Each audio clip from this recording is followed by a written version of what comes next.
Hello everyone, welcome to the course on Health Humanities, Indian and Western Medical Knowledge Traditions. This is module number 2 on Critical History of Medicine and lecture number 8, which is about health and medicine across time. Second, in this lecture, I will talk about medicine in 17th century, where I'll focus on René Descartes, and then how we have skepticism towards medical advancements, John Locke and Thomas Sydenham. Beginning with medicine in the 17th century, the ideas of Francis Bacon were continuing further, and what Bacon has said about observation about scientific methods that were interesting were interesting for the people of medical practitioners, and moreover Bacon has put an assault on the false methods of scientific procedures which were not followed earlier. So earlier people were following sometimes false methods, and they were also practicing the beliefs of curing illness and disease through divine and religious practices. But Bacon has put some kind of break, a kind of assault on all such practices. And after Bacon, we have a very rational person called Descartes, who comes from a medical family and who has introduced new concepts of reasoning, new concepts of thinking in his book on the discourse of method. Descartes has announced that the invention of innumerable devices can facilitate our enjoyment, and which can help one to actually to enjoy the fruits of earth, and moreover one can get some kind of advantage in terms of maintaining one's health. So the idea of the development and invention of a number of devices were very significant with Descartes. And then Descartes further says that medicine is not currently practiced as it should be. And then he says that one has to revise one's belief in medical practices and look from a new ideas, look for a new perspective. And here one has to free oneself from different kinds of old practices to free oneself from innumerable diseases of both body and mind, and which can perhaps even there's some kind of break. René Descartes in his discourse of method has talked about invention of a number of devices which can facilitate one's enjoyment of earth and different articles on earth. Moreover, it can help one to maintain one's health. And then he says that there is some kind of problem in the practice of medicine, and one has to get free from different kind of diseases of both body and mind, and even of the old age. And for this reason, one has to actually take help of different devices, different new systems. And here Descartes has talked about some kind of mechanistic physiology, and which he has elaborated in his book The Treatise of Man, and the description of human body, and further in the person of the soul. What we find in the case of Descartes, though he is a very rational person and he has emphasized the idea of rationality, but he has talked about both the healing of body and soul. He is not only concerned about body, the physical aspect, but about soul. Here one has to maybe think that soul, which Descartes talks about, is not just about some kind of religious practices, but it can also be about mental and psychological aspect of human beings. And hence healing of body and soul is about the healing of body and mind. And if we go by the concept of soul in religious terms, we may doubt that Descartes, being a rational person, is talking in religious sense. Descartes, being a rational person, is talking in the religious sense. But when we think about body and mind, then we find that Descartes is talking about that the health of a human being depends upon the healing of both body and mind. And his idea of mental philosophy begins with his very popular dictum, I think, therefore I am, where he is focusing on the process of thinking. He is focusing on the mental aspect. He is focusing on the mind. The idea of thinking is associated with mind. And he puts being, the body, secondary. Probably Descartes could have also said, I am, therefore I think, that there is a body and therefore one thinks. But Descartes has emphasized that the mind, the mental aspect is more necessary and it is primary compared to the body. So the idea of Descartes has contributed to the later medical men when they began to study about body and mind. When we come to the 17th century, then we find that there were inventions of different kinds of drugs which were used to treat different kinds of diseases. But there were some kind of skepticism and doubt towards the usage of drugs. And we find that in England, nobody was having stocks of drugs, and people were relying on private sources to obtain it if they needed. And moreover, the discovery of drugs goes to the indigenous knowledge of the people of Peru, and not to the people, the practitioners in the West. The medical professions faced a lot of criticism for not discovering it themselves. And it is for a later period of time that one began to think about the usage of drugs.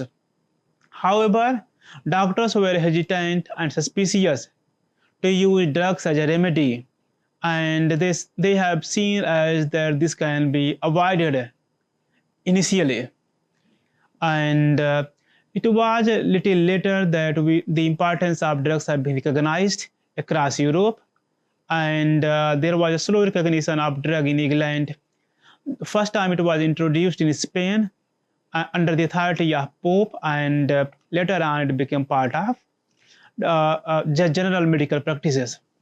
What we notice over here that we have the usage of drugs, but the authorization is also given by some kind of religious laws.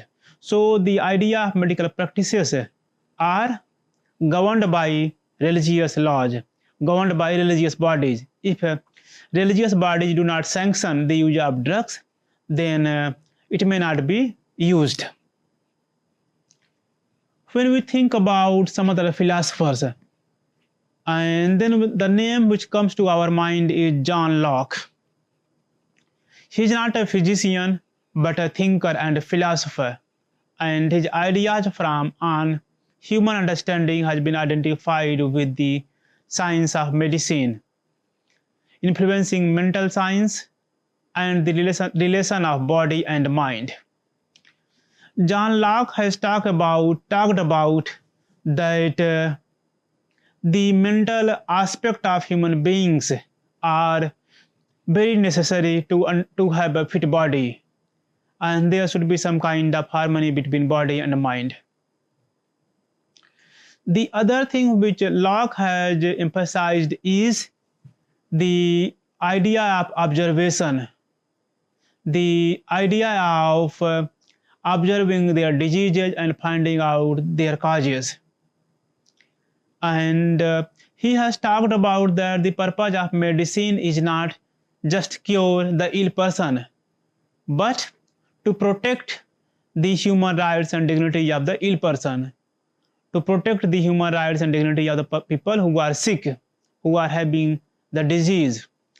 And this is very significant over here, that the task, the purpose of medicine is not just to cure, but to protect human rights, to protect and to provide dignity to the human beings who are suffering. In this way, John Locke has established the very high principle for medicine, that medicine should have not just a curing power, but the power of maintaining one's dignity. He has further emphasized that medicine should aim to alleviate one's suffering. It should cure disease and increase life expectancy, which means the purpose of medicine is to help people avoid their problems, help the people to cure their disease and expand their life, that they can live for a longer time. Locke has advanced the knowledge about brain and mind, and has given special focus on mental powers. And in this regard, he says that sense impressions and ideas from within are very necessary to understand one's health and illness. He is not talking about some kind of belief in religious system, but sense impressions are the ideas from within are very necessary. Why? Because one has to get like primary impressions of what is happening with one's body, or what one is thinking about oneself. And then he has given a lot of focus on subconscious, and says that subconscious is the repository of ideas where different types of knowledge can be derived. And subconscious also have the collections of past experiences, and the past experiences can help people to understand one's problems. Further, Locke says that problem in science and philosophy can defy the waking capacity of individual, which means that science and philosophy can contribute in elevating one's health and minimizing one's suffering. He has emphasized the process of reasoning, the logical faculty, the mathematical faculties, which are derived from the powers of mind innate, and which are free from the objective world. And in this way, we find that Locke is emphasizing on the power of reasoning, on the power of logic, on the power of philosophy, on the power of subconscious to understand one's body, to understand one's mind. The another person who is also significant in this regard is Thomas Sydenham. Sydenham is a follower of the principles of Hippocrates, and he has studied at Oxford. In his treatments of disease, he follows Galen, and he is contemporary of Harvey and Boyle, and is familiar with their writings. His major focus is on the study of malady and how to treat them, and he follows the methods of Boyle and Bacon. One thing which are very crucial about Thomas Sydenham is that he is against dissection and killing of animals. He believes in religious and moral virtue. He says that one should use drugs and medicines, but one should not experiment by dissecting and killing other animals, because this violates the ethical principles. So in the case of Thomas Sydenham, ethical and virtuous principles are necessary in the development of medicine. While following Hippocrates, he believes that nature is the guardian of the life and health of human beings. Nature can cure the illness of human beings. And he was applying all the methods to cure human being as long as possible. But whenever a person is not getting cured, then he says that they have to be left to the nature, and nature will cure them. And in the end, he says that there are like a lot of references about his treatments of patients, where he has left multiple people that they should be cured by nature, and where human beings cannot do anything. And this is a kind of shift over here, that apart from rationality, we have also too much reliance on the role of nature.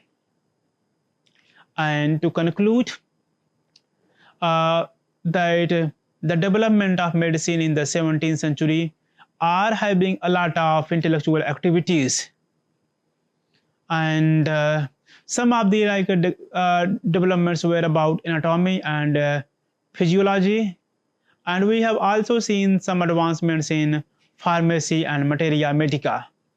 And in this period, the attempts were made to understand the nervous system, which has contributed to the pathology. And so 17th century was very significant because we have rationalization of medical practices. We have through different philosophers, maybe Locke, maybe Descartes, and some other. And then we have also found that 17th century has witnessed the role of nature in curing the ill people. And with this, I end over here. Thank you.